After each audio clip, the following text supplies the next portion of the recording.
Started.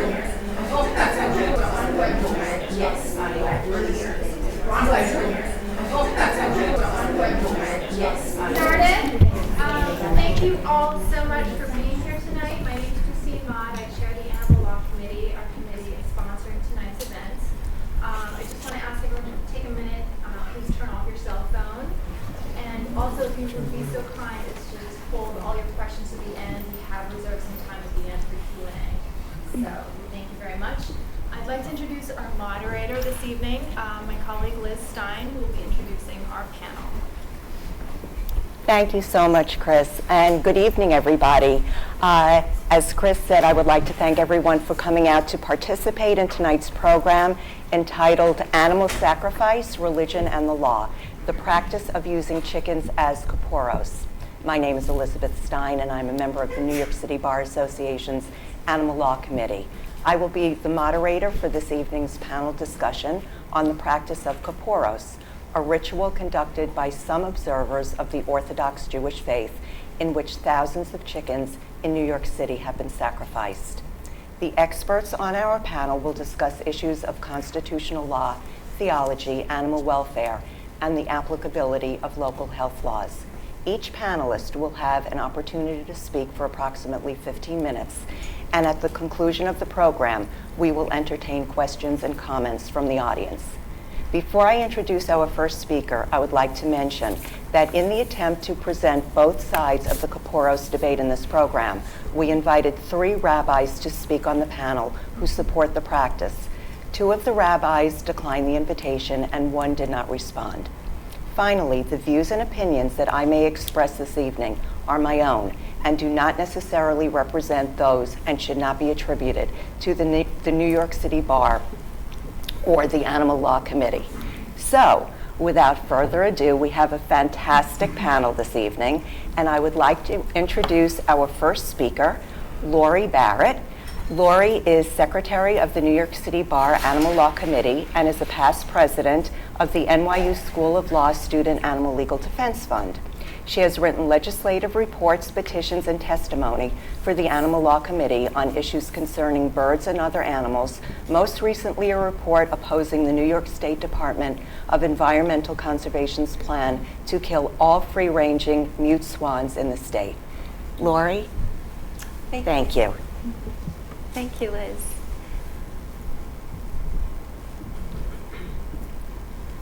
As Liz said, my name's Lori Barrett, and I'm the Secretary of the Animal Law Committee at the New York City Bar.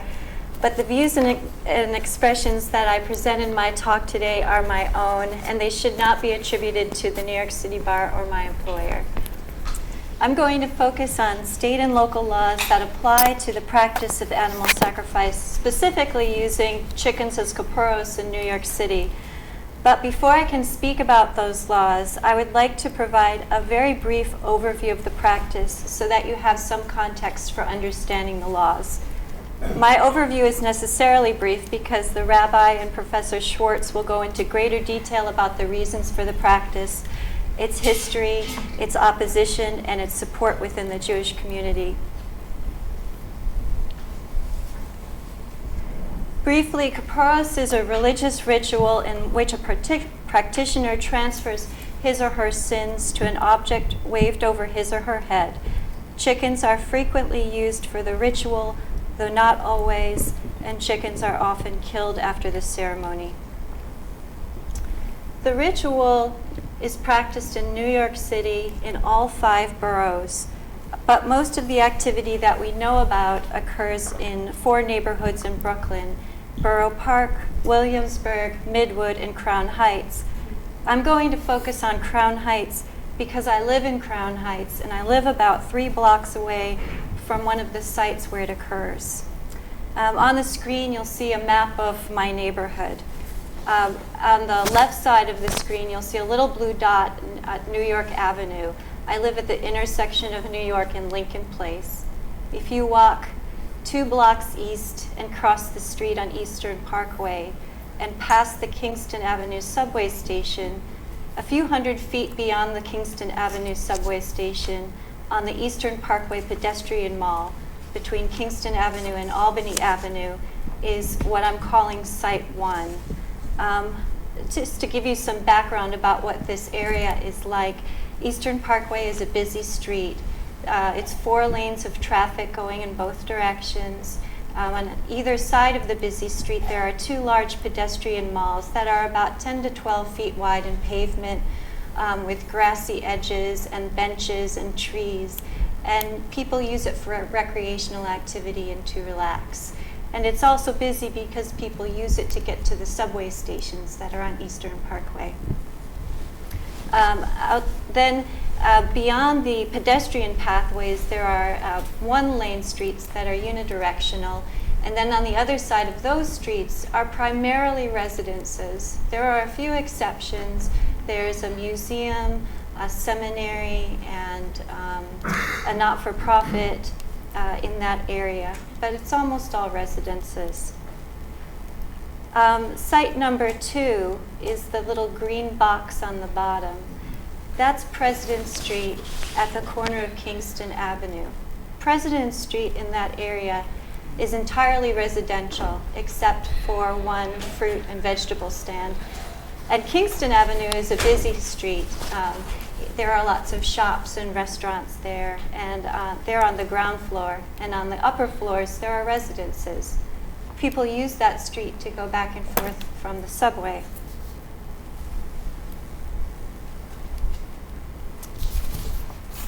To give you an idea of what the scale is like, I brought some video that I shot. I'm having a little bit of technical difficulty, so I can't show you this video, but you can see part of a truck and part of another truck. There are 2 large trucks. This is at site number 2. Luckily, the next video works. And this is at site number 1 on Eastern Parkway.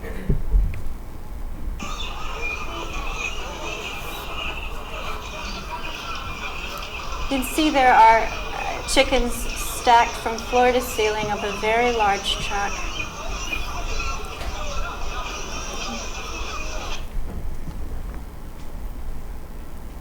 And then across on the pedestrian pathway, there are crates set up.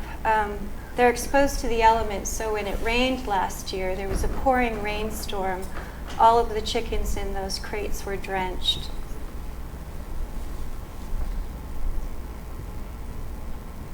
What happens to the chickens after the ritual waving? Some of them don't even make it because they die from the stress of travel or heat, like this one that was behind that truck. And this is a video of what happens if they're sacrificed. There's a butcher in blue, and as people approach him with chickens, he slits their throats and puts them in these upside-down pylons. Then they're thrown into garbage bags. And keep in mind that this is a public street. They're thrown into the plastic bags and then thrown onto the public sidewalk in front of a residence. And this is a short video, but I want you to see what happened. If you look at the bottom of that structure there, it's a blue tarp. So last year when the rain was pouring, the blood washed out onto the street across Kingston Avenue, and one of the attorney protesters said that her white socks were stained red from the blood.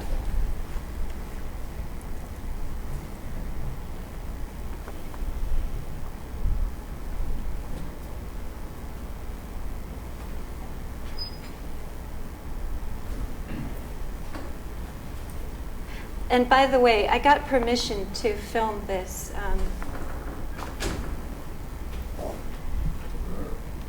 Okay.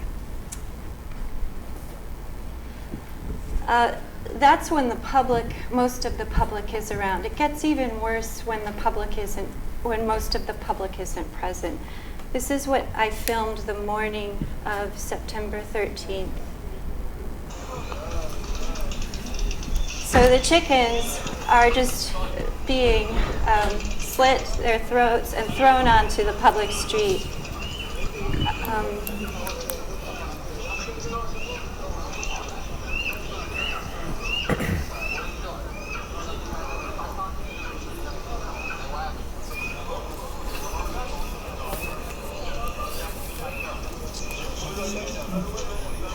It was probably hard to hear the audio in that, but someone was taunting the chickens and telling them to run away.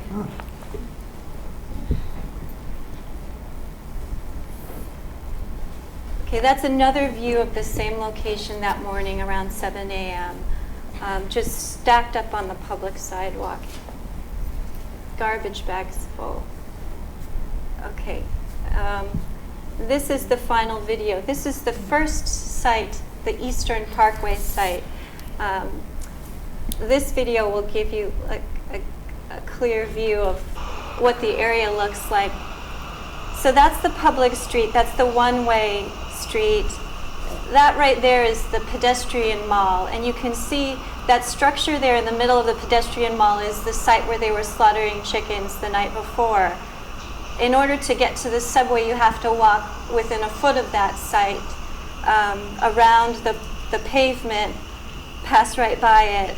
And then you can see there's a police car there.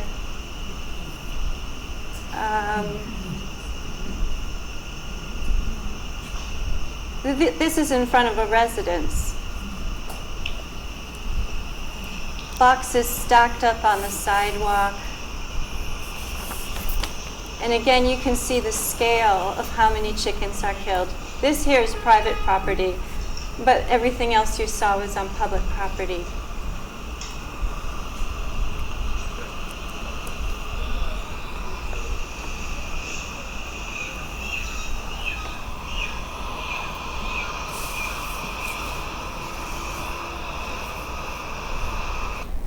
Okay, so now you know, you have a sense of what happens and what the scale is and where it takes place, and all of that's relevant when we think about local law.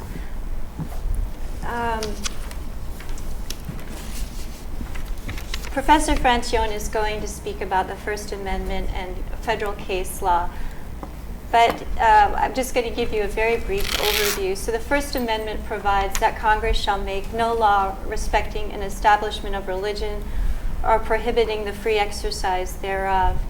And in a seminal Supreme Court case involving animal sacrifice, the Supreme Court held that a law that is neutral and of general applicability need not be justified by a compelling governmental interest, even if the law has the incidental effect of burdening a particular religious practice. All of the laws that I'm going to speak about are neutral, and they are of general applicability. They involve restrictions on place, restrictions on vending, health laws, advertising and signage laws, and the animal cruelty laws. There are other laws as well that probably apply that we just don't have time to cover tonight. For example, the taxability of sales and compensating use tax is applicable in New York State to the sales of religious articles, but we don't have time to go there tonight. So let's start with place restrictions.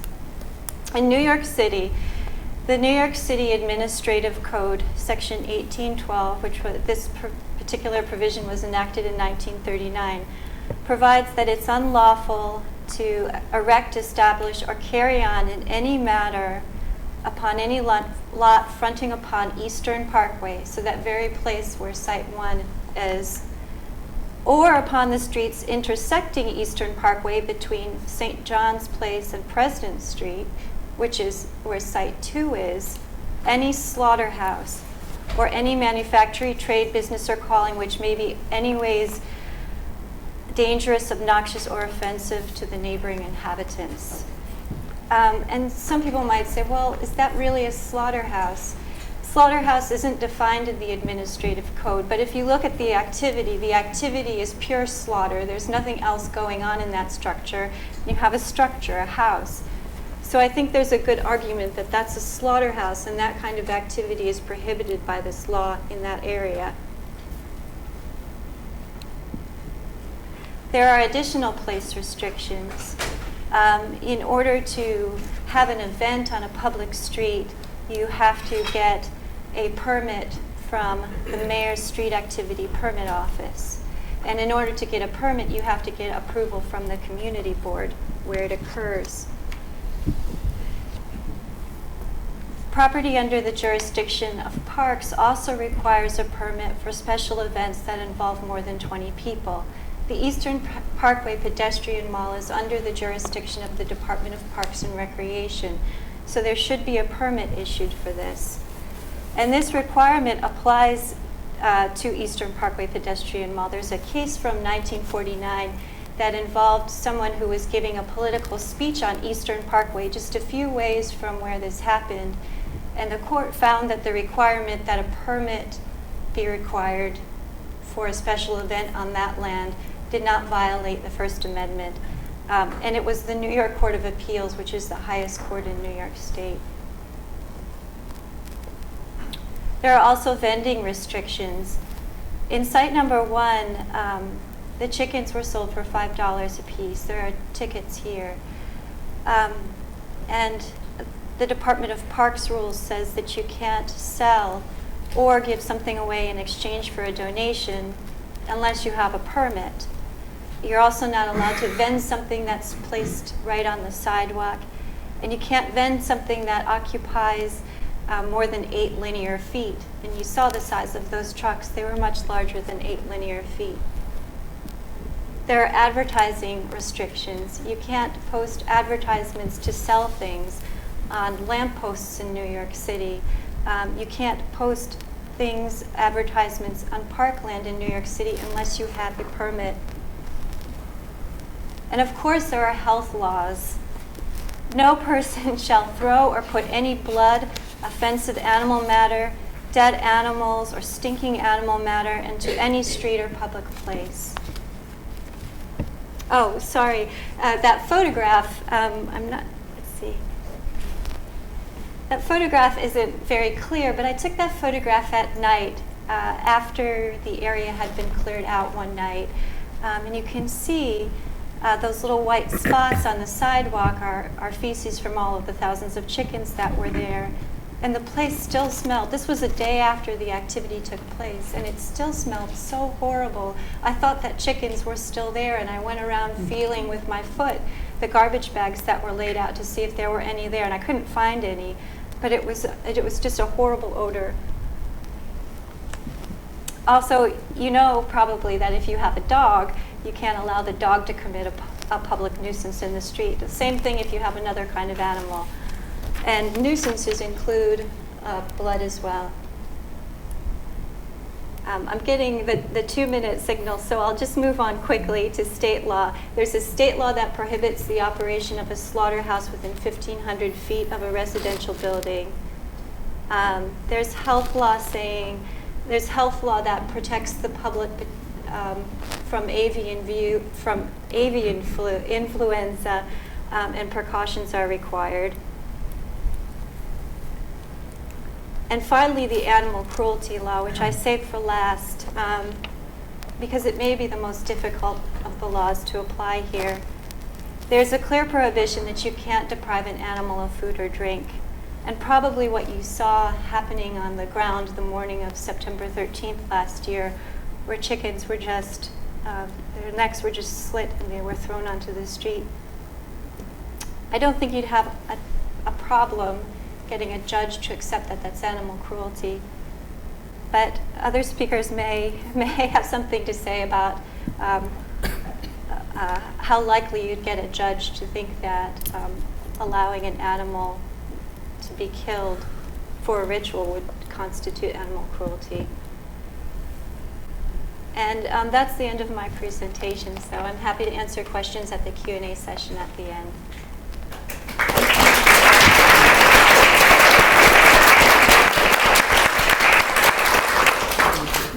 Lori, thank you so much. And as Lori mentioned, we will be taking questions and comments at the end. We'll keep it going. Our next panelist is Dr. Richard H. Schwartz. He is a professor emeritus of mathematics at the College of Staten Island.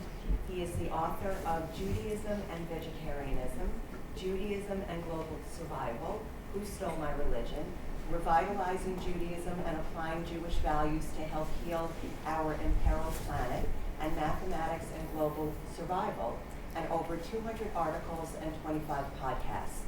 He is President Emeritus of Jewish Vegetarians, of North America and president of the Society of Ethical and Religious Vegetarians and associate producer of the 2000 documentary, A Sacred Duty, Applying Jewish Values to Help Heal the World.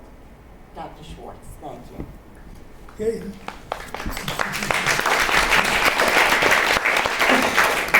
Okay, thanks very much for the very kind introduction. It's wonderful to be on this distinguished panel, and I commend everybody involved in setting up this program. Okay, the bottom line is really that between Rosh Hashanah and Yom Kippur in the Jewish tradition, that's known as the Aseret Yemei Teshuvah, the 10 days of repentance, where Jews are to examine their deeds, change their behavior, and seek compassion from God. Now, I think after seeing Liz's pictures up there and just knowing anything about Kaporos, you can see that Kaporos is not consistent with this idea of asking God for compassion. And let's see. Okay, so I want to really commend Gary. I want to really reinforce what he said, because I think the main thing, I'm not a lawyer, so I can't really speak about the laws, but the main thing is we have to change the consciousness of Jews if we want to make a difference in regard to Kaporos, and in doing that, we have to increase awareness of Jewish teachings on compassion for animals and also on how animal-based diets and agriculture are very inconsistent with Jewish teachings. Okay, so I want to spend a little bit of time on Jewish teachings on animals, and I agree with Gary in that we got to look at Kaporos, a terrible thing, but we got to go way beyond that, because as he says, every day in the slaughterhouses there are far, far more chickens and other animals being killed. So my idea here is not only to end Kaporos, but to revitalize Judaism and hopefully other religions indirectly, and also to move our very imperiled planet to a more sustainable path by getting away from animal agriculture. Okay, in terms of Jewish teachings, Jews are supposed to be Rachmanim b'nei Rachmanim, compassionate children of compassionate ancestors, and to emulate a God, according to Psalms 145:9, whose compassion is over all his works. Every day in the synagogue, the following is said, Baruch Rahem al ha'aretz, Baruch Rahem al habriot. Blessed is the one, meaning God, whose compassion is on the earth and over all of the creatures. The book of Proverbs, chapter 12, verse 10, indicates it's a test for righteousness. The righteous individual considers the lives of his or her animals.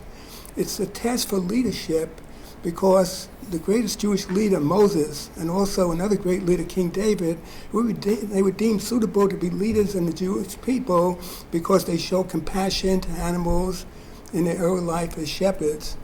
And it's a test for choosing a spouse, because in order to continue the Jewish people, Eliezer, the servant of Abraham, set up a test in trying to find a wife for Isaac to continue the Jewish people, and that was, would this woman at the well not only draw water for him, but for 10 thirsty camels that had just crossed the desert, and Rebecca passed that test and continued the Jewish people. It's also part of the 10 Commandments. It's so important because not only are people to rest on the Sabbath day, but animals as well. And a person is to feed his pet, other animal, before sitting down to his or her own meal. Torah laws, you can't yoke a strong and a weak animal. You can't muzzle an ox while threshing in the field. Unfortunately, there's not enough awareness of these laws. There's too much, unfortunately, on the sacrifices, considered a concession to the times, and too much on what animals can you slaughter, how do you slaughter them. So therefore, I have started a campaign to restore an ancient Jewish holiday, the New Year for animals. Yes, in the days of the temple, unfortunately, it was for tithing, for sacrifices. We want to restore this, but God forbid not for the sacrifices, but in order to transform it into a day to increase awareness of these teachings about compassion for animals and how far the realities on factory farms are from these teachings. Okay, now in addition, as Gary indicated, not just Kaporos, there's so many horrible things happening all the time. So it's important to promote vegetarianism in the Jewish community, change the consciousness. If people become vegetarians, they'll see that certainly Kaporos is not consistent with that. One very important thing is there are 6 very important mandates to point to vegetarianism as the ideal diet for Jews, and other religions have similar teachings. These are to take care of our health, to treat animals with compassion, to be co-workers with God in protecting the environment, to conserve natural resources, to help hungry people, and to seek and pursue peace. So one conclusion I've come to, and this is what we have to point out, the reality, that animal-based diets and agriculture really constitute madness and sheer insanity. And why do I say that? Well, consider the issues. Health. So much talk about Obamacare, how we're going to pay for it. In addition to the benefits for animals, a shift to vegan diets would sharply reduce the disease rate and could even reverse diseases in many cases. And of course, people like to think of themselves as compassionate, and certainly with how animals are treated, if they're eating animals, they certainly can't claim to be that way.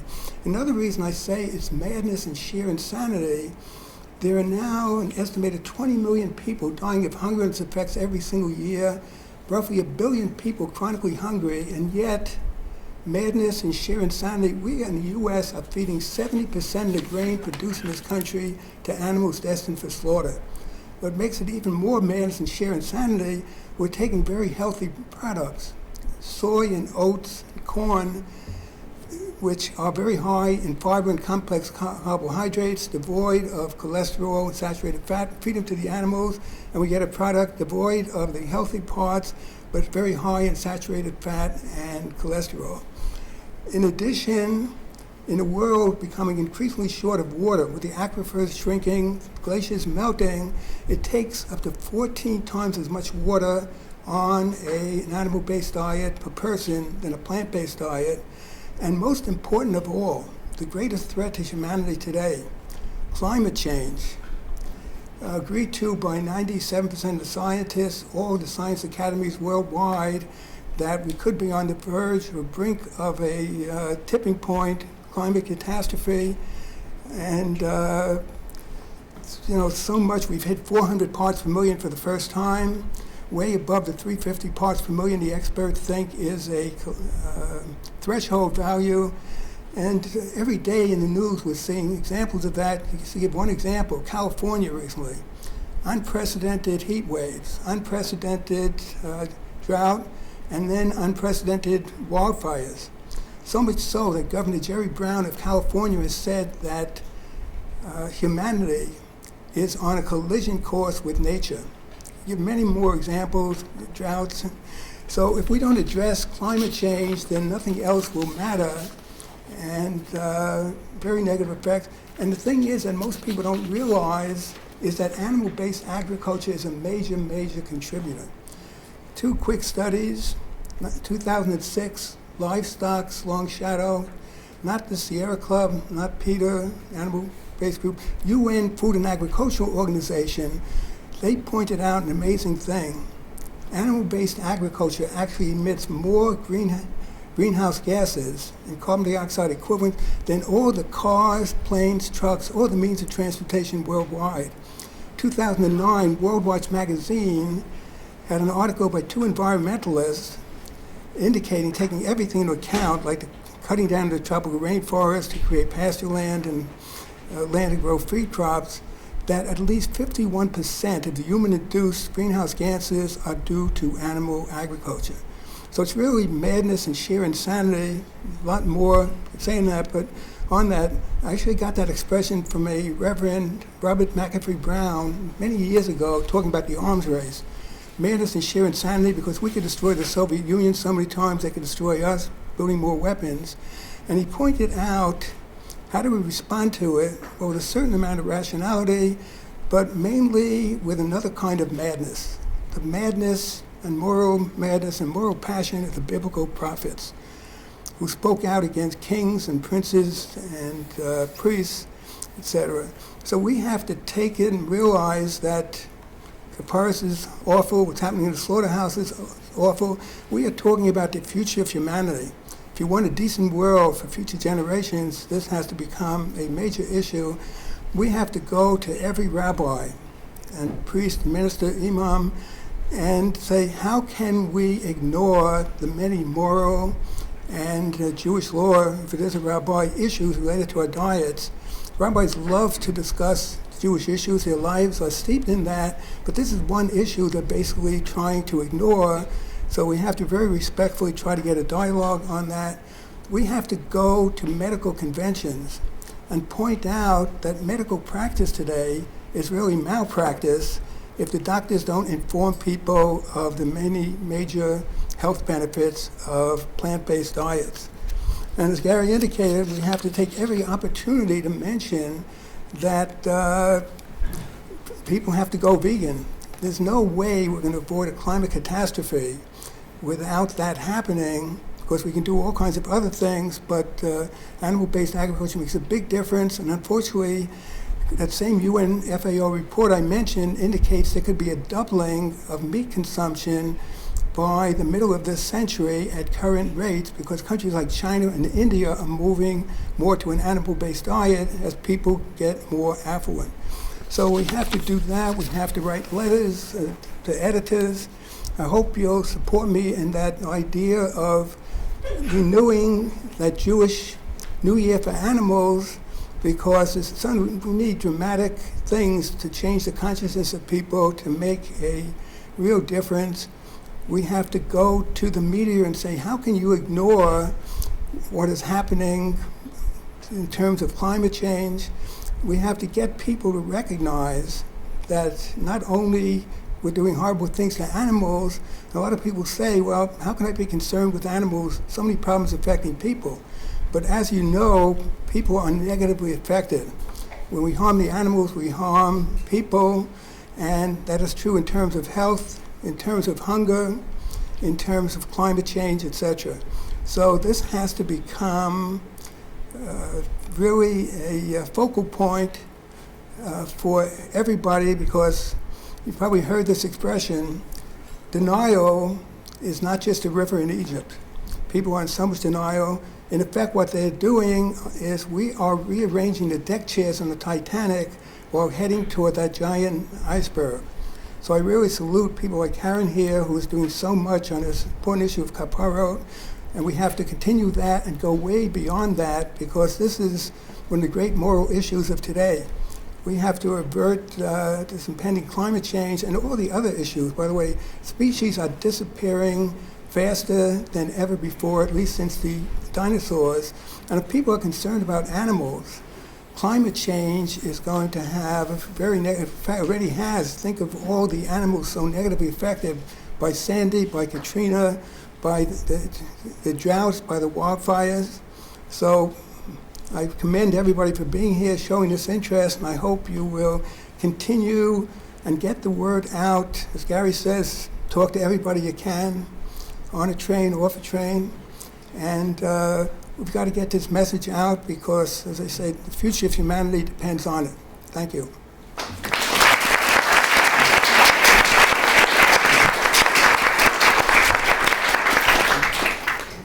Thank you so much, Dr. Schwartz. Our next speaker, and I apologize if I mispronounced anything, please forgive me. Rabbi Eliyahu Soifer is a member of the Rabbinic Council of the Jewish Vegetarians in North America. He is a spiritual counselor and teacher of Jewish studies at Stein Yeshiva Yonkers, New York. Rabbi Soifer received his rabbinic ordination from Yeshiva Kol Yaakov in Monsey, New York, and his master's degree in education from Adelphi University. Rabbi, thank you so much. Thank you. Is it okay if I stand up? Oh, of course. Okay. Oh, that's better. Sitting for a long time. Thank you very much. It's wonderful to be here. Ms. Stein, earlier in the other room when we were having some refreshments, she asked me my name, if she was pronouncing it correctly, and I pronounced it for her very slowly. My name is Soifer, and it's a Yiddish pronunciation of a Hebrew word. It means a scribe. a person whose profession is to write Torah scrolls and other ritual writings. And she looked at me, she said, "Wow, you've got a great name." I said, what do you mean? Soy fur. That works. So it was worth coming here just for that. 'Cause I'll be using that in every place I speak from now on. Anyway, I feel sort of bad because at the beginning in the introduction, Ms. Stein mentioned that she invited some rabbis to come to present the other side of the coin, and there always is another side to the coin. I myself personally, I gave up the practice of Kaporos with chickens 5 years ago. I'd done it for decades prior to that. It was a fun ritual that I did with my kids. It's early in the morning, like at dawn on the eve of Yom Kippur, the holiest day of the year, and there's crowds and crowds of people just as it becomes light, and all the ritual slaughterers are there in a row, and you have your ticket that you bought at the supermarket, the kosher supermarket. You present your ticket, and for a man, it's a male rooster, and for the women, it's a hen, and for the kids, they get their own too. And if your wife is, if the woman is pregnant, then she gets 3, one for herself, one for a possible male child, and so that takes a long time. And then you wait in line, and it's a madhouse. It really is. There are a lot of people, and it's very early in the morning, and people are very excited about having just gone through 10 days of intensive spiritual introspection, and tonight is going to be Yom Kippur, the holiest day of the Jewish year, and then there's a ritual there's certain verses from the Bible which are said, and then the bird is taken, raised over the head, and swung around the head 3 times, and you say certain words to the effect that I know that I have sinned and I haven't been as good as I said I was going to be as good in my relationship to God all year, and another year is gone, and now I'm standing at the threshold of another Yom HaKippur, the Day of Atonement, when I'm asking and expecting forgiveness again from God, and now I'm going to watch this chicken be slaughtered. This is not a sacrifice, by the way. It's shechting it. It's a ritual slaughter, and the visualization of watching this animal being killed is to remind ourselves of our own mortality and how much we depend upon God's kindness to forgive us and give us another chance to do teshuvah, to repent. And then, of course, as you may or may not know, these chickens are then gathered together, and then they are brought, and then the slaughtering procedure is completed, and these chickens are actually distributed to poor people to be eaten for the holiday meals. This is a form of charity, actually, tzedakah, as it's called in Hebrew. And now, that's basically, now where does this custom come from? It's a very ancient custom. It's first, we see it first mentioned in the Gaonim, which were rabbis who lived about 1,500 to 1,000 years ago. And then it's spoken about in the early codifiers and the later codifiers. And since this is a legal group over here, so I brought with me one of the many volumes of the Code of Jewish Law, which I'd just like to read from you a small passage, and after which I'd like to tell you a story. You know, I'm a chassid, a Hasidic Jew, and we like to tell stories. But first, let's do the legal part of it. So, in the Code of Jewish Law and the laws of the eve of Yom Kippur, the Day of Atonement, it mentions this ritual of the Kaporos. Kaporos come, again, the same root in Hebrew, which means to be atoned for, to seek atonement. And now the Code of Jewish Law has two parts to it. One part was written by a Sephardic rabbi. That's a rabbi from the Sephardic lands, Spain, the Middle East, Israel. And the other part was written a little bit later on by the Ashkenazi law codifier known as the Ramah, Rabbi Moshe Isserles of Poland. And they're speaking about Kaporos, and the Ramah says as follows. After the Sephardic author says that there are reasons why this custom should not be done with a chicken, because there was a concern that it resembled certain pagan customs, certain idol worshiping customs that were happening in the ancient times, and which also involved chickens and whatnot. And so therefore some of the rabbis were concerned that it resembled it, and they were against it. However, the codifier for all Ashkenazi Jewry, the Ramah, says as follows. Other of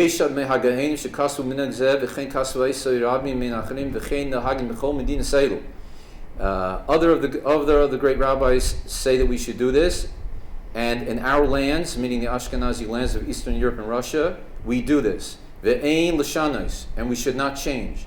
Kihu minog vasikin. This is an old custom. And then he goes on to describe how the custom is performed. And then he says, V'nahagu litena kaparos la'anim. And then we give the chickens, the actual, in those times, in the rural setting, in the shtetl, they used to give the actual chickens distributed to the poor people. And then at the end, this is what I really wanted to get to, at the end he states as follows. After he goes through a whole long schmooze about how do you do this, he says like this. What do you do with the innards of the chickens? What do you do with them? V'zorkin b'nei me'ehem, and you throw the innards al haganois oy v'chatzer. You throw them into the gardens or into the courtyards. Mokum sha'oifos yechelum lakachas misham. The place where the birds, the fowl, can come and can eat it. And the Chavetz Chaim says on that, Mishum rachmanos, because we are merciful people. Kishem shemerachim al brius, and as we are merciful upon all creatures to feed them, so too we pray to God that He will be merciful on us. So obviously we have a strong paradox, what appears to be a paradox. We have a ritual which concerns the killing, the slaughter of animals to eat them and to use them in some sort of a religious ritual. And then we see, in the same sentence, we see that we're very much concerned with being merciful towards the same animals. So how does that work? Is it hypocrisy? Well, that's one way to look at it. But when we're understanding that Judaism is a person-centered religion at its base. It is a person-centered religion. Human beings being considered to be the highest form of creation, responsible for all the rest of creation, but the responsibility that we share with all humankind is to transform this physical material world into a godly place, into a place where spiritualism is revealed. Where it is now hidden, we reveal it. Now, the Jewish people reveal the spirituality hidden in the world through the performance of mitzvahs. And we know that since the times of Noah, after the times of Noah, when permission was given to humankind to eat animals, that from that point on, this becomes, again, a spiritual undertaking.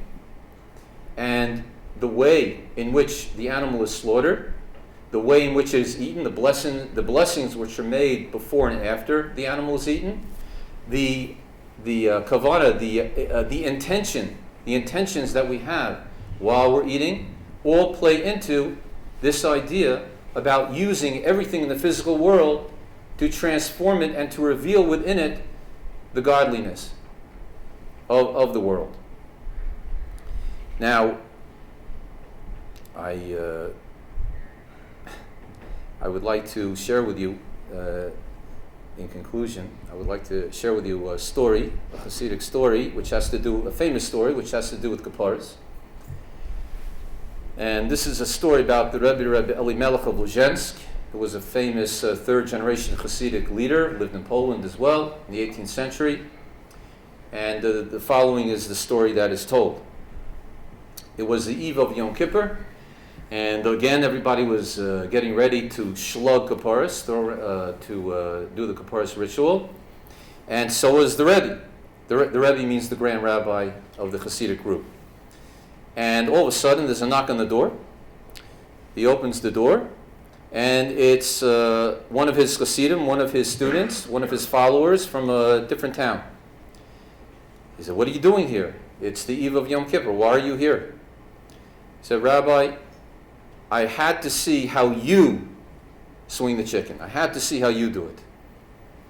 "Well, why do you have to see how I do it?" "Well, you're the Grand Rabbi, and everything you do is done with the ultimate intentions.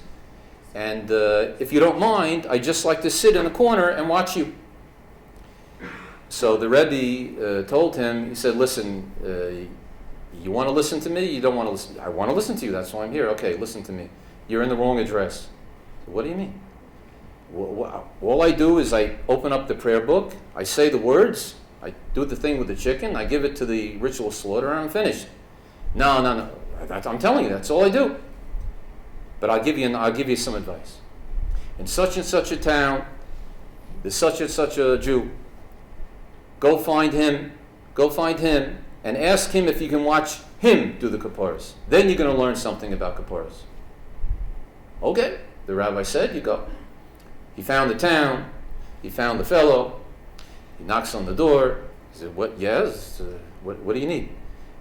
"Well, I hope you don't mind, but I see you're about to do Kaporos, and if you don't mind, I'd like to sit in the corner and watch." He says, "Watch me? I'm a poor schlepper. I'm a water carrier. I'm a nobody. Please, my rabbi asked that I should watch you do it. Please let me do it. Please let me sit and watch." "Okay, you can sit and watch. You're wasting your time." The man's looking around. He doesn't see any chickens. Okay. Sits down in the corner. He waits. He sits at his table. The man sits at his table in deep concentration. He says, "Yenta Beila," he calls out to his wife, "Bring me the notebook." "Bring me the notebook." Okay. The wife comes running in with a notebook. "Here you go, my dear." Okay. He starts reading. "Okay, God, let's see. It's the eve of Yom Kippur. I'm asking for forgiveness again. Now, last year at this time, we were also having a talk. Let's see what happened since then. All right. On such and such a day, I was late for the morning prayers. Whoops. Okay. Oh, and on such and such a day, I gave him the water. I gave him a little less water. I charged him, And he goes on, and as he's stating everything that he did wrong over the course of the year, tears start to pour down his eyes. And he's going again. "And I said I was going to be better at this. And I said I was going to be nicer to my wife. And look at me, and look." And he's going on, and the whole notebook is soaked with his tears. And the man in the corner is in shock. "What? Okay, where's the chicken? What's happening?" So then he's finished reading. He goes, "Yenta Beila, give me my other notebook." "Here it is, Chaim." Comes in. He's like, "Another notebook. This guy had a busy year." Opens the notebook. "Okay, God, now here comes the hard part. I'm sorry, but you're going to have to listen to me. Last year was the day of forgiveness, Yom Kippur. You said you're going to give me a good, sweet year. I had apple dipped in honey. I fasted on Yom Kippur. You promised me forgiveness. Now let's take a look at this book. Oh, on such and such a day, I was going into the town to do some business, and some thugs jumped me from behind and broke my nose. That wasn't very nice. And such, this one's became ill. This one passed away. This one died in a pogrom. This one, and he goes on, and tears are rolling down his face again. And then he closes the book. He said, okay, that's it. I read the books. Now listen to me, God. It's Yom Kippur coming now. I'll tell you what. Let's call it quits. Let's wipe out my book, and we'll wipe out your book. Let's start fresh again. I forgive you, you forgive me, and we're going to start from zero. Okay? Yentebela, give me my string. Comes in with a string. He binds together the two notebooks, and he picks them up over his head, and he swings them around his head. This is my exchange. This is my substitution. This is my atonement. And he flings it out the window into the mud. Ah! He said to the man, that was Kaporos.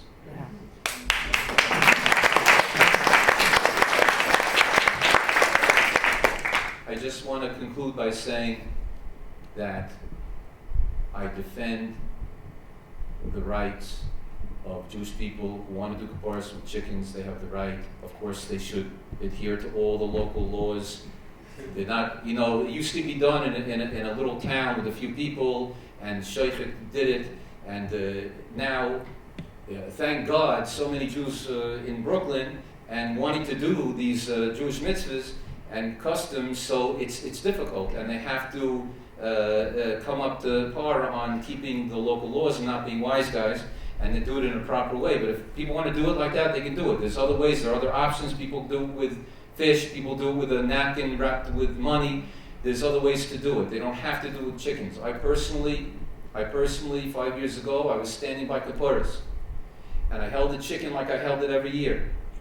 And I lifted it over my head, and my children were all around me.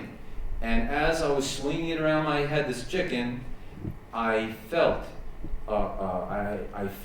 the fear and the suffering of that chicken going from my arm all through my body into my soul. And at that moment, I put the chicken down, and something happened to me, and I said, that's it. I walked away, and I said, that's it. I'm not doing this anymore. I'm not eating them anymore. And that was it. And that's when I became.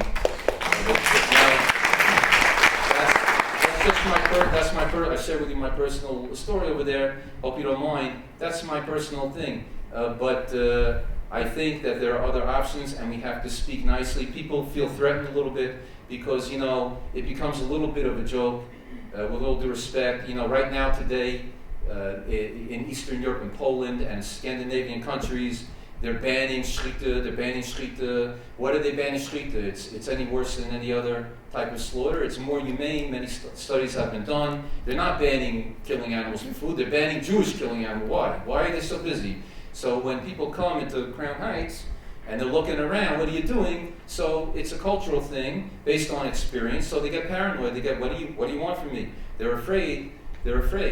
And it has to be done in a positive way. It has to be approached with dignity and respect, as was said, and there has to be a middle ground. And through positive reinforcement of the other options available and speaking in a gentle way, then maybe some inroads can be made. So anyway, I want to wish everyone a blessing. Thank you so much for coming and discussing this. It's a very important discussion, getting together, all different types of people meeting and discussing important issues.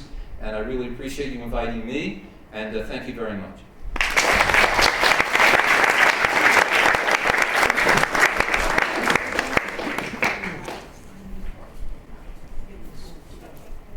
Thank you so much. That was wonderful. And our final speaker is Dr. Karen Davis, who is the founder and president of United Poultry Concerns, a nonprofit organization dedicated to the compassionate and respectful treatment of domestic fowl. Founded in 1990, United Poultry Concerns addresses the treatment of domestic fowl in food production, science, education, entertainment, and human companionship situations. Dr. Davis has written numerous books and essays about animal rights, including Prison Chicken, Poisoned Eggs, An Inside Look at the Modern Poultry Industry, and The Holocaust and the Handmaid's Tale, a case for comparing atrocities. Dr. Davis, thank you. Thank you very much, Elizabeth. Thank you for your kind introduction. I'm waiting to make sure that my presentation is ready to go here, and if not, I will proceed. Is it there? Yes. Okay. Let's go use this. Great. I'm going to sit here. Thank you for having this wonderful panel session tonight. I'm delighted to be part of it. I've been looking forward to it for months, and I know I share my enthusiasm and my eagerness for this opportunity to talk about the use of chickens in Kaporos rituals with other people who are here in this room tonight. So thank you all for coming. It's really a joy to see so many people turning out for this particular panel on this particular issue. So, I'm Karen Davis. I am the founder and president of United Poultry Concerns, which is a national nonprofit organization that promotes the compassionate and respectful treatment of chickens, turkeys, ducks, and other domesticated fowl, representing those birds who have the profound misfortune of being considered a food source for human beings. And we practice and promote a strictly vegan diet and lifestyle. And I want to emphasize that veganism is not only about diet, but it is about our whole participation in either compassionate living or non-compassionate living, and the effort to try to live as compassionately in our day-to-day choices as we possibly can. That's what veganism is. It includes, but is not just limited to diet. Although when it comes to animals in the food sector, they represent the largest numbers. And just so everybody in this room understands that of all the land animals being slaughtered every day and every year in this country for food and worldwide, the largest number are chickens. They represent 9 out of 10 animals going through the slaughter process every day in this country. And in the world, something like 47 billion out of something like 65 billion animals, with numbers predicted to double by 2050, along with the human population's growth to 9 billion human beings. So my presentation here is the suffering of chickens in the Kaporos ritual, the facts. A presentation by me, President of United Poultry Concerns, and a founding member of the Alliance to End Chickens as Kaporos. Wait here. Why is it doing that? What's it doing?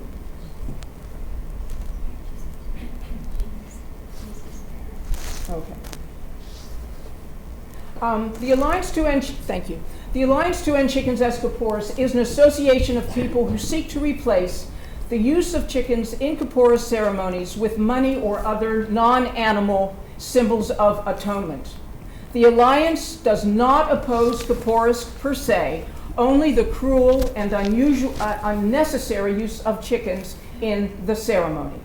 United Poultry Concerns first learned about chicken Kaporos in 1994, and the Alliance to End Chickens as Kaporos was formed in New York City, in Manhattan, in 2010. Now, I learned about Kaporos using chickens, which I'd never heard of before, and most Jewish people I've met in all these years, 24 years now that I've been running United Poultry Concerns, had never heard of chicken Kaporos either. So I learned about chicken Kaporos when I started receiving phone calls of extreme distress from people in the Bronx and Brooklyn about chickens who were sitting in flatbed trucks piled up in transport crates for days, up to a week or more at a time, without food, water, or protection from the elements, awaiting this ritual to be conducted, the swinging and the slaughter of the birds. So it was people in those neighborhoods who alerted me and United Poultry Concerns to the practice of chicken Kaporos. That's how I learned about it. And these people begged United Poultry Concerns to try to help these chickens. Now, one thing I want to say to you tonight is this. We've heard some very, very important and interesting discussions here. But one of the things that concerns me in the discussions that I've heard is that the birds once again tend to get lost in the larger picture. We always want to keep in mind the larger picture because each and every individual is part of that larger picture, for better or worse. But when we talk so abstractly and so generally all the time, that we forget that this environment and this world and the daily lives and our teachings and all of that constitute individuals with feelings, with bodies that can suffer and die. And we do not want to slide over these birds and just jump to the larger issue without fully taking them into account, because it's their world too. And there is no world without the individual constituents and the individuals who make it up. And so you, I, and everybody who happens to be a chicken instead of a human being or a pig or whatever, is as much as great of importance on this planet. We don't even know, we can't even begin to assess the relative importance of beings. But I can tell you this, every chicken experiences his or her own body as intimately as you and I experience our own. So we want to keep those facts in mind and not just slide into the big picture without ever having first entered into the life of these individual chickens who are being put needlessly through this experience. So 5 specific ways in which chickens suffer pain, injury, misery, and abuse as Kaporos victims. Number 1, being held for days in transport crates. Number 2, being suspended by their wings. Number 3, being exposed to the Kaporos environment. Number 4, being slaughtered. And number 5, being abandoned after the ceremony. Number 1, being held for days in transport crates. One of the reasons that this ritual can be conducted in places like Brooklyn, the Bronx, Los Angeles, Jerusalem, and elsewhere is that instead of the Kaporos practitioners having to provide holding pens for these birds, they are being given the permission to stack them in transport crates. Now, a transport crate is designed to take the occupants from point A to point B. But these practitioners are being allowed to get away with using transport crates as holding facilities for these birds. If they had to spread them out, give them food and water, and treat them with even a modicum of humaneness, I doubt they could get away with this ritual here. Because what's happening here? Where's my picture? We're getting a technical. Okay. So do you want to hand me my text there? Thank you.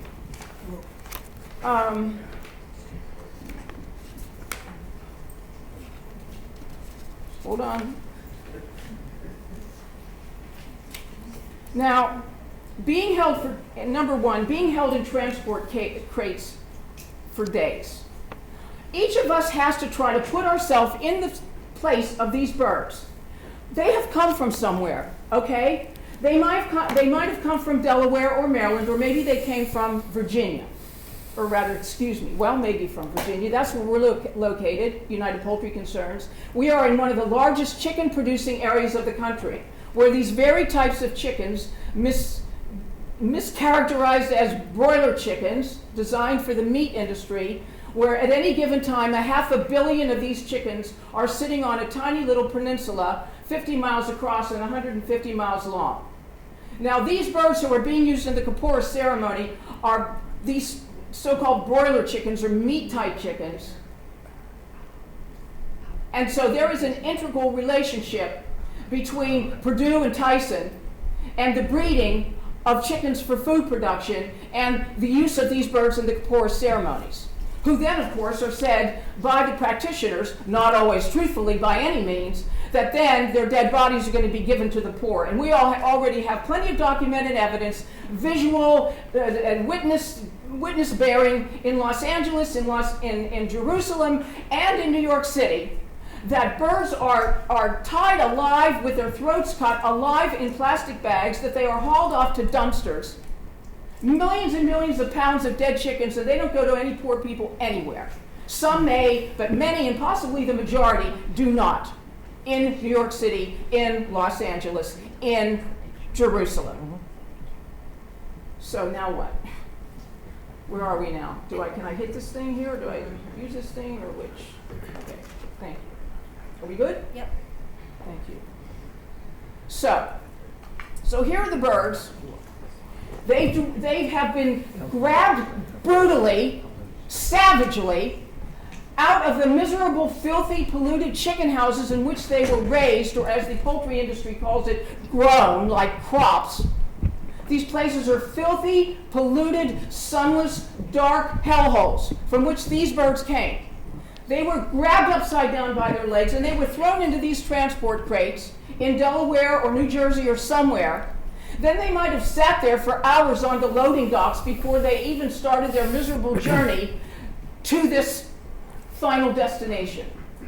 So we don't know, in addition to the all day long, day after day, that they're sitting there without any food or any water, how long they sat before they even began their miserable journey into New York City. So let us keep that in mind, everybody. Let us try to get inside the life of those chickens and feel what it feels like to not be able to move your limbs, not just for a day, not just for 2 or 3 days or 4 days or 5 days, but maybe a week. Let's try to imagine not able to stretch your limbs, can't stand up straight, crammed in there, in your own excrement, in your own feces, in your own urine, and you can't escape it. A lot of it is floating out into the atmosphere that people are breathing in this situation. Then they're not getting any food.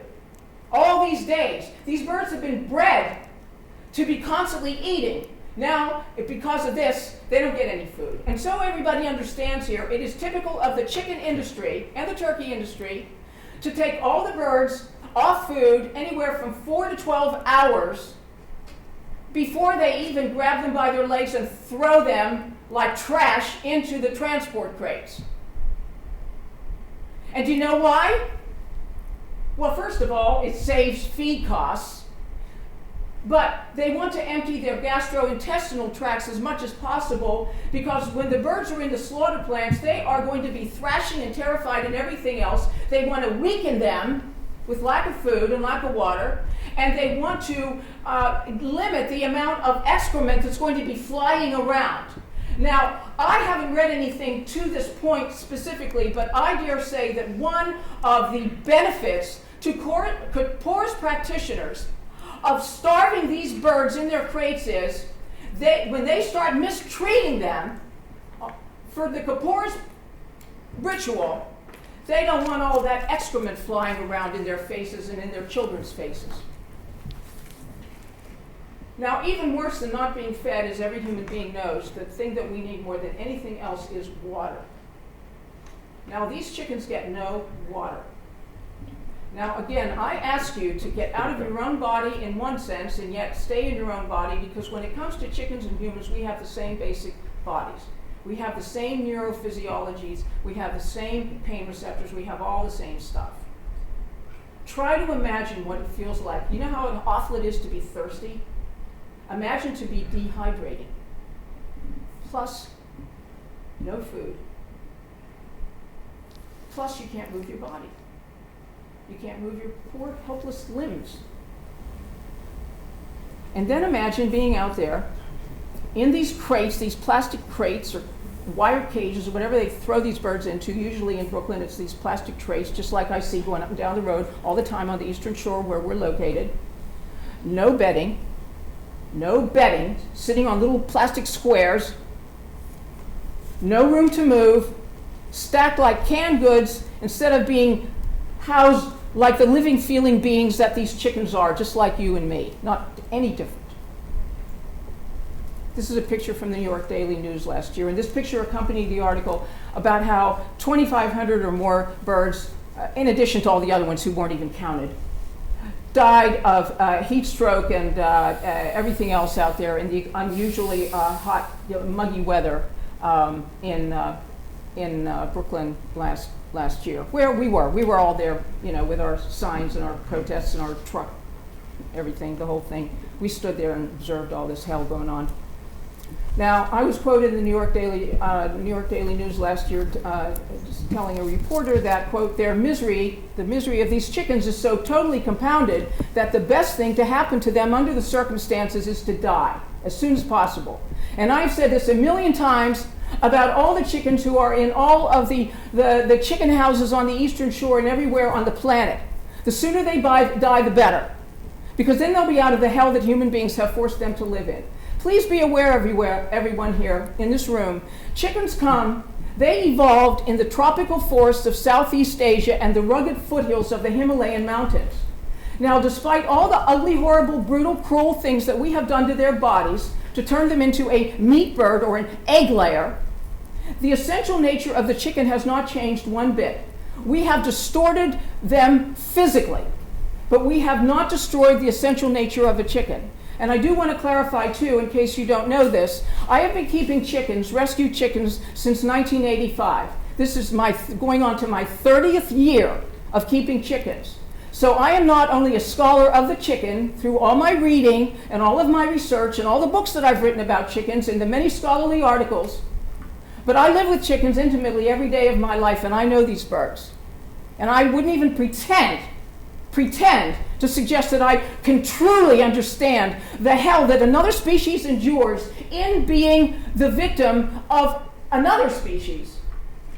But I can say to you that I know something about chickens, and I can speak authoritatively about something about their suffering in these conditions. Now, I only have a few minutes here, and really there is so much to be said that needs to be said at this presentation, since the birds have kind of not really gotten their full due, so I'm going to try to do my best. Being suspended by their wings is one of the most brutal and cruel things that can be done to these birds in this ritual. Here's a picture that Rena Daitch took a couple of years ago in Brooklyn of young boys holding the chickens by their wings in Borough Park. Now, I can't read all this, I guess, right now, but in essence, what this veterinarian is saying is that broiler chickens, above all types of chickens, have been bred to such a large-sized body that their wings are proportionately even less strong than would a normal chicken's body be relative to their body size, weight, etc. So it's all the more painful and stressful for this type of chicken to be held as in that picture. Notice how the chicken is trying to hold her wings up, because she's being held with this the hip joints just hanging down, and this poor bird is trying to not trying to support the hip joints while being held in this way with the wings held painfully backward. Now, Dr. Ian Duncan, Professor Emeritus of Poultry Science at the University of Guelph in Ontario, said that holding a domestic fowl with the wings pinned backwards, as shown in these pictures, will be painful. It will be extremely painful if the bird is held in this position for some minutes. Now, if you go to the Kaporos ceremony, one of the things you're going to see is the practitioners standing around chit-chatting with each other and holding these birds with their wings pinned back. Now, that's animal cruelty. That is severe animal cruelty and profound, utter insensitivity to another living being. Dr. Needham Bayogmicha, Emeritus Professor of Veterinary Science at the University of California, Davis, said, "The manner in which the man is holding the chicken with the wings pulled back puts the chicken at risk for ligament and tendon injury, possibly even bone fracture." And Rabbi Yonason Gershom, who Richard and I have become very well acquainted with, he said, "Imagine somebody holding your arms behind your back and then suspending you by the elbows to get an idea of what this method would feel like. The feet of the chicken are meant to support the body weight of the chicken. The wings are not." Here's another picture of how people just standing around and doing this and that and holding the chicken in that way, as if the chicken were an inanimate object.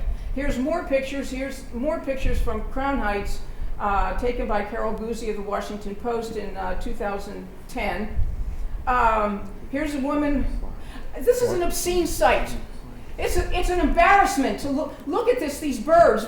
First of all, their breasts are all naked, showing that they've been sitting. They don't even have any feathers on their breasts. And just holding them like they're a bag of groceries instead of living beings. Being exposed to the Kaporos environment, something or other was said about this by one of the speakers, but what I'm talking about is this carnival atmosphere, this carnival of death atmosphere, the crying chickens, the screaming children, the noise, the filth, the pollution, everything's going on at once. Again, the chicken comes from the tropical forests of Southeast Asia. They have better hearing, better eyesight than we do. Here they are in this noxious, 100% noxious environment imposed upon them by what is truly an alien species, i.e. human beings in this situation. A madness is taking place. These are little birds. They're babies. They're 6 weeks old, starving, dehydrated. Now they're going through this. Being slaughtered, I'm going to read this, throat cutting, even if done quote unquote correctly, by severing with a sharp instrument both carotid arteries, which carry the oxygenated blood to the brain and the consciousness, to the maintaining consciousness of an individual, be it a chicken or a human or a dog or a cat, does not cause a humane death. Throat cutting is painful. The skin, the face, the throat, and neck areas of the chicken, including the trachea, are filled with nociceptors, that is, pain receptors along with impact and thermoreceptors. Chickens are conscious of the blade being held next to their face, and being conscious of this blade next to their face, they experience pain and panic. Added to the pain and suffering of having their throats cut, the birds are thrown roughly into the bleed-out receptacles, and all of this is being done to them, being experienced by them in the noxious, carnivalesque atmosphere of the Kaporos environment. There is also, as Dr. Neville Gregory has explained, in addition to the pain they're enduring, the horrible experience of blood welling up in their throats sometimes, not being able to breathe, breathlessness, gagging, all of these things, the smell of blood. It used to be argued that birds didn't have a sense of smell. That's been totally discredited by science. And as Dr. Leslie Rogers explains, chickens clearly respond to odors, including the odor of blood, which they try to escape. After the ceremony, chickens are frequently just abandoned. Okay, folks, time to go. Leave them in their crates, in this case in standing water. Just leave them, abandon them, and take off. We've seen plenty of that in Brooklyn and elsewhere. I want to read quickly. I know I'm taking a little more time, but again, we're here for Kaporos. That's the purpose of this event tonight, so I want to make some full use of it. A person in Santa Monica actually wrote about the chickens that she managed to rescue from the neighbor next door who was conducting this ritual. First of all, I want to say this, just so it's clear that while this is a campaign to educate people about Kaporos and to urge Kaporos practitioners to use a non-animate symbol of atonement, not a fish, they're as animate and sensitive as a chicken, but a non-animate a symbol of atonement in the Kaporos ritual. This is a campaign. If you want to think about animal rights in one metaphor, if you will be as a war against cruelty. Every war has campaigns. A war has to be made up of specific events, specific target issues, specific campaigns and skirmishes, or whatever you want to call it. I'm not here as an advocate for war, certainly not the kind that we conduct all the time. But that is by we, I mean our countries and all these countries. But I'm just saying you have to have specific campaigns. And as I write here, when people are outraged and express outrage, when they learn what chickens go through in the Kaporos ritual, when they express horror over these images, this gives us an opportunity to point out to them that the chicken on their plate suffered no less. We use that opportunity. It isn't either or. It's both. It's all a seamless issue. And that's something we need to understand. The meat industry, the Kaporos industry, live poultry markets, so-called alternative farming, it's one seamless psychological and economic situation. And the chickens are the victims of this situation. Now, what Sherilyn Costner said when she rescued her birds was that we want to think more widely and deeply and profoundly about these things. She said that the rescued chickens became part of my flock family. In time, I got to know them individually, and I developed a love for them. Their ability to express themselves and to return loving gestures when being treated with kindness come through in a universal language. I have no doubt that each bird has a soul and a connection in spirit to the same creator of my own flesh and blood, as well as yours. That's our ultimate message. Here are 2 chickens rescued from Kaporos a couple of years ago by David Rosenfeld, living in a sanctuary, safe haven sanctuary on Long Island. Here's some chickens at our sanctuary in Machapongo, Virginia, rescued from Kaporos. These are hens who were abandoned by the Kaporos practitioners in a garage. And here they are. I mean, they're chickens. If they want to be in the woods, on the ground, and among trees, and they're natural beings. We have tried to denature them to sort of fit in with our own denatured nature. But these are chickens, and given the right opportunity to be in a natural world, this is the world that answers to who they are inwardly. And this is the world they have a right to be in. If they have a better right to be in the world that they evolved to live in, then we have a right to use them for our various rituals. A much greater right. This is fundamentally who they are, whereas we have options.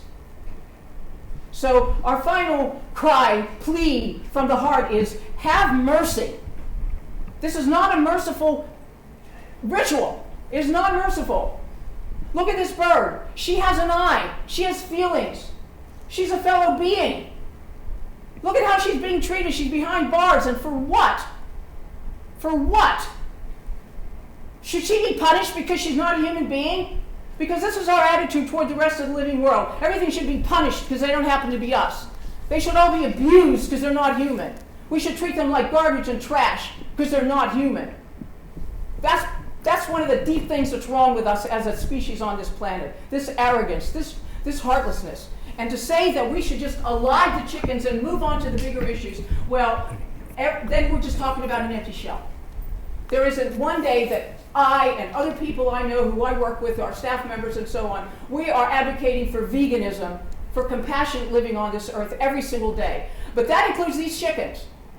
They're part of Earth's community too. And we can't just say, well, it's not about saying, well, this group is doing this is bad and this group is bad. We're talking about these chickens and what they go through needlessly, and that this is not right and it's got to change. And the Alliance to End Chickens at Kaporos is going to continue working hard to try to end this ritual using chickens, just as we're working just as hard to create a vegan world. Thank you.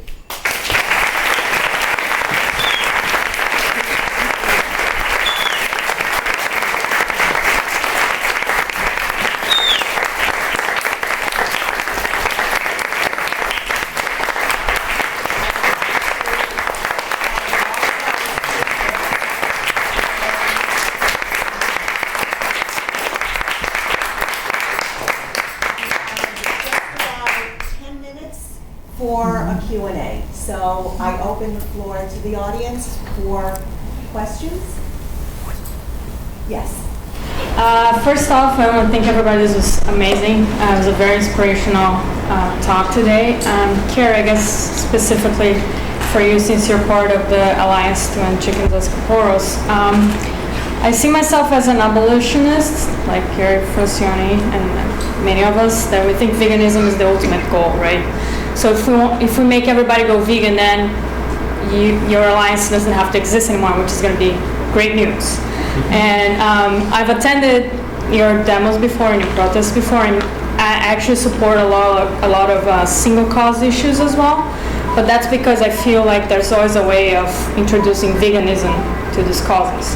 I want to know your opinion on doing that with the Kaporos demos, because I haven't experienced that in the ones that I've attended. Do you plan on maybe introducing some sort of vegan literature, or what is your approach with veganism and Kaporos in that heat of the moment? Okay, well, you brought up a very good point at the end here, and that is the heat of the moment. And it isn't just a moment, it's hours and hours and hours. And we're there for we go to three different areas in Brooklyn, 3 different nights. Now, if you've been there, then you see that it's a chaos. They're screaming and yelling and crying, as I said. Again, these poor birds are stuck in this craziness. It doesn't make any sense to them as birds at all.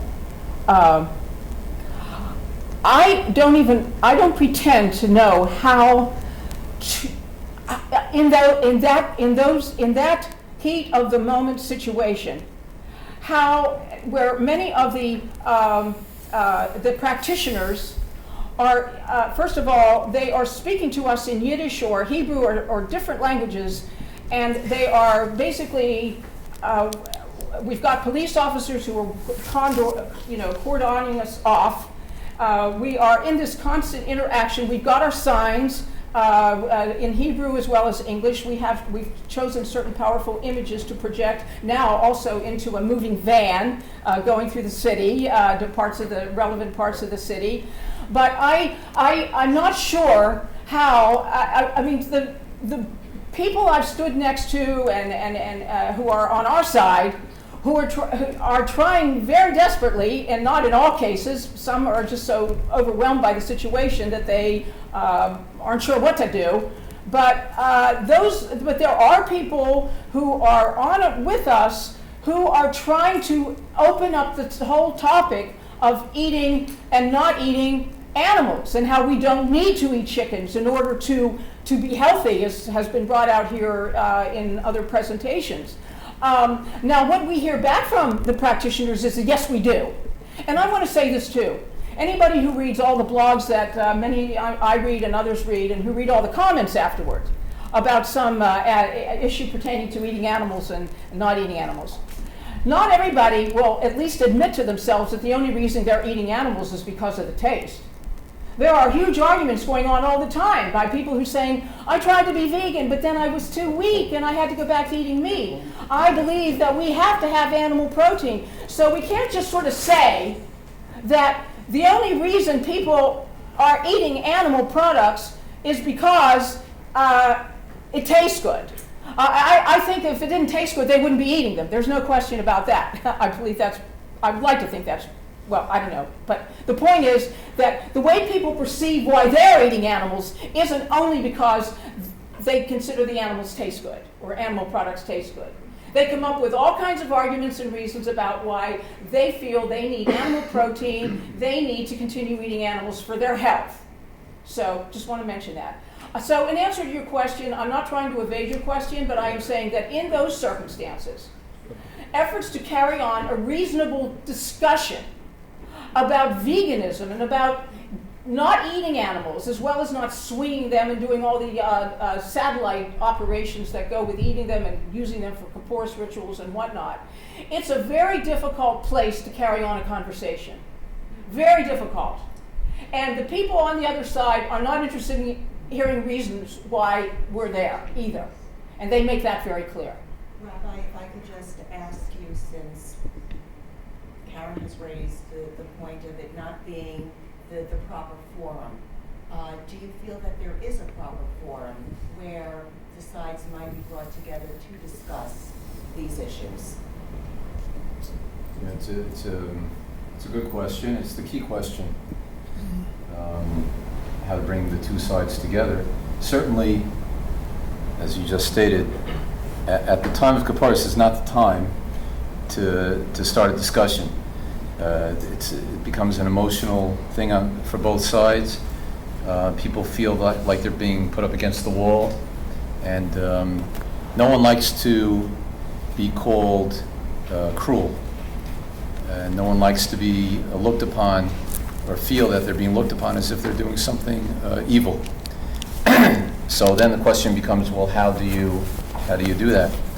So I think that there needs to be educational material, and there need to be some kind of liaison with the community established, not during the 10 days of repentance, and the bridges of communication built when things are calmer, and meetings held, and discussions can be had, whereby both sides get to air their views on the issue, and you know, when matters are discussed in a very calm way, not in an accusing way, in a threatening way, it's more likely to have an effect. And through positive interaction and education, you know, there are people that used to do with chickens and don't do it anymore, and so the way that happens is through education and positive, respectful discussion. I would like to, I know there are other questions, so. People were speaking about the New York agriculture and markets law before with respect to this ritual. This law is a very strange law. I became aware of it with respect to cows who were being abused on small farms throughout the Northeast, which horrified me, and I wrote to Farm Sanctuary and asked, could I bring a lawsuit against these farms for this kind of thing? This was when I didn't really know that much about what was going on in the farm animal area. And they said that an individual citizen cannot do that. It has to be the ASPCA or police to bring some kind of lawsuit.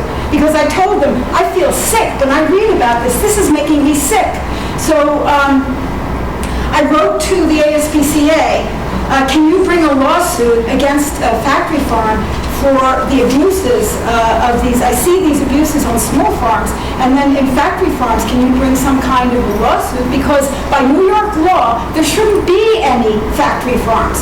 All these factory farms are practicing, they're doing things that are completely against what's stated in the New York Agricultural Markets Law. And the ASPCA wrote back and said, there is no provable cruelty on factory farms. What? So my question is this. I wrote back, it was something that I was never responded to.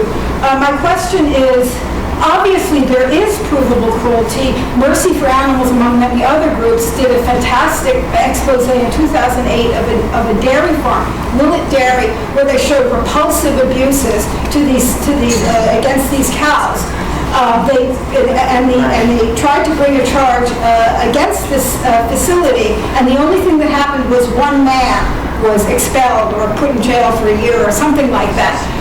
Is there any way that the Agriculture and Markets Law, which in principle should be outlawing all factory farms and all cruelty on small farms, is there any way that that law can be made more effective? I know Gary Francione is against this kind of thing, but I mean, does anybody have any idea about that? How that could work?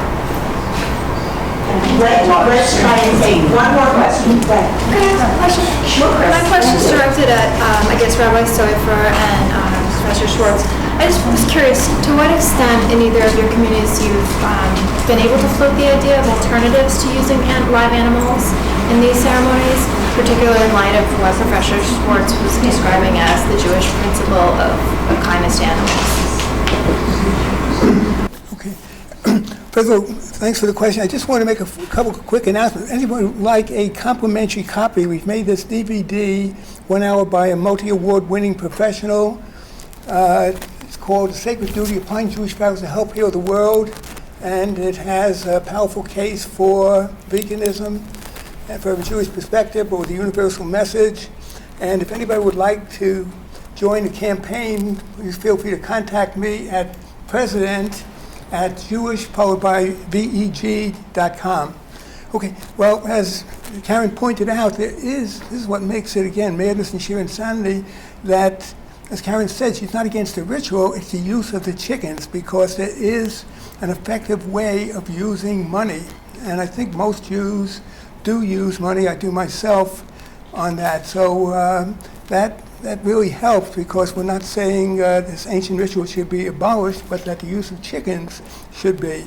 So I think there has been a movement toward that. I think Karen knows there's been rabbis, say, in Israel that have come out on that. So more and more rabbis are coming out very strongly against the use of chickens. I can't give you any data as to how many, but there definitely is a trend in that direction. And again, we've got to work on that. So just a quick summary, we've got to promote this idea that the abuse of animals is very much against basic Jewish teachings, and there's a need to stress the idea of going vegetarian, and that, I think, in the long run, will be the best way to also eliminate Kaporos, because it'll make people aware that just any abuse of animals is very much against Jewish law. Absolutely. Rabbi, would you like to add anything to that? Well, just very quickly, we invite people over to our house for the Sabbath meals and the holiday meals from the neighborhood and from other areas. And when they see my wife bring out, when everyone gets a piece of gefilte fish and I get a portobello mushroom. So people start asking questions, which leads to very interesting animated discussions. But hopefully by the time they leave our home, they have a lot to think about, and have also tasted some really awesome non-animal foods, and then they go and share that. Now, of course, within the context of where I live, it is true that there are people that would look upon me as crazy, a little bit weird or whatever, which is fine. But many people are open-minded, and they're interested, and they like to listen, and that's the way things get changed, by just having friendly discussions with people. And people aren't so dumb, and they hear the wisdom in a lot of it, the health wisdom and the cruelty wisdom, and it has the ability to change hearts and minds. And one more question. This is quick. I just want to thank you for speaking passionately about these issues. And I see a lot of comparisons here. It was very difficult to watch. I used to go to the Higgins Pigeon Shoot to protest that, and it was the same carnival atmosphere. It just seems to me it's a deliberate distraction. My question to the rabbi or anyone else who wants to respond is, what about the children? Because children have a natural affinity for animals. Weren't they disturbed by what you're doing? Don't they ask questions? This carnival atmosphere seems to deliberately distract them so that the reality of what's going on just isn't apparent, that you're slaughtering an innocent creature. And why in the world would you do this when you can hit a pillow, or you can throw jumping stones in the river? There are other ways to purge your sins, your anger, your anxiety than by doing it by a defenseless creature. Rabbi, would you like to comment about the children?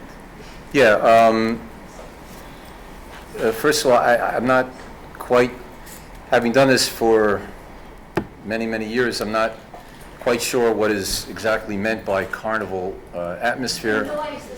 It is noisy, and it is, well, a lot of Jewish functions have that chaotic kind of feel to it. But I can tell you personally, with all my personal feelings about it, I must say that it's never been my experience I haven't thought about it in that way. I've always detected there's a very somber mood prevalent. And now it's true. Look, kids are kids. They're being swept along by their parents to a thing, and it's fun and it's cute, and the chickens and everything. And the children are just they're basically having fun, and they're not, because they're seeing all the adults engaged in it, and they've been taught it in the cheder, in the parochial school, about what to expect. They've been given pictures to color in with the pictures of the people with the chickens and whatnot. They're ready for it. It's part of the culture. Their older brothers and sisters have said, "Oh, we're so excited! We're going to the Kaporos now." And so the child naturally it becomes a family thing, a family event, and the kids basically they enjoy it because as in we know that the children assimilate the views of their parents and the way their parents are what's being taught to them by teachers and parents, whether it be discrimination or whatever it is. So that's what the parents naturally, you don't feel that there's anything wrong with it at all. So we're back to what Gary said, the most important thing is education. Yes, absolutely. Can I make a quick comment? I've got to go, Liz. I got to go. Yeah, one quick comment, and then we're going to thank all of our speakers so much. Okay, my name is Rena Deitch, and I've been protesting this for 20 years, mostly in my neighborhood of Borough Park, my Orthodox Jewish neighborhood of Borough Park. I come from an Orthodox family. I'm not myself Orthodox. And I can tell you that I have witnessed through the years that children are very much distressed by this when they see it for the first time. They cry, they try to hide behind their mother's skirts, they try to pull away. And I have heard parents say to the children, "Oh, they're not crying, they're singing, they're happy to do this for us." So they actually teach the children. They lie to the kids and tell the kids, this is pleasurable for these birds. And I think that's wrong on so many levels. I think it's child abuse. I think it teaches the kids not to trust their own instincts. And it's really, really horrible to witness. Thank you. You're welcome.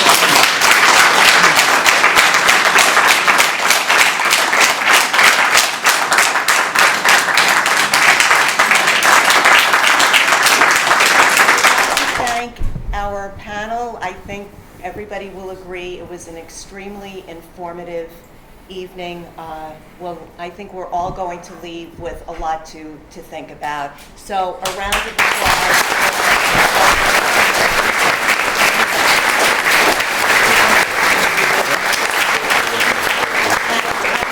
How long our guests will be staying. Perhaps they'll answer some questions. So thank you all. Have a good night. Thank you very much for coming. Thank you. Thank you so much, Rabbi. Okay. We've got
Catch a bus back to the road. Have a good bus ride. Okay.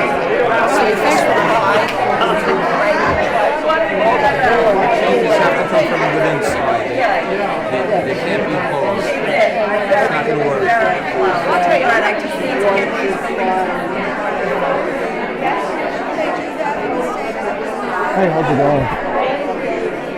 Yes, and that's why I originally lied. That's why the lands are built. I know, yeah,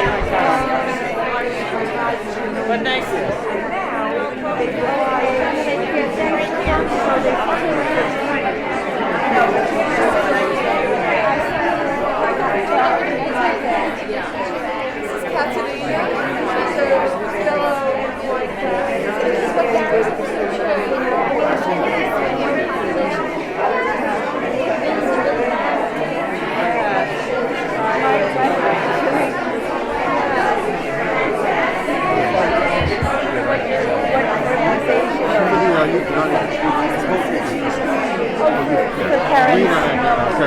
For Karen's. That's great. No problem.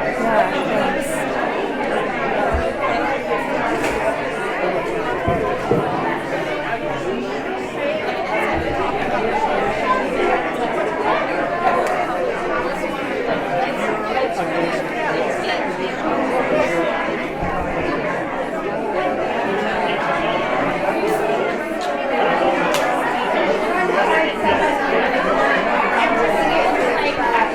Back.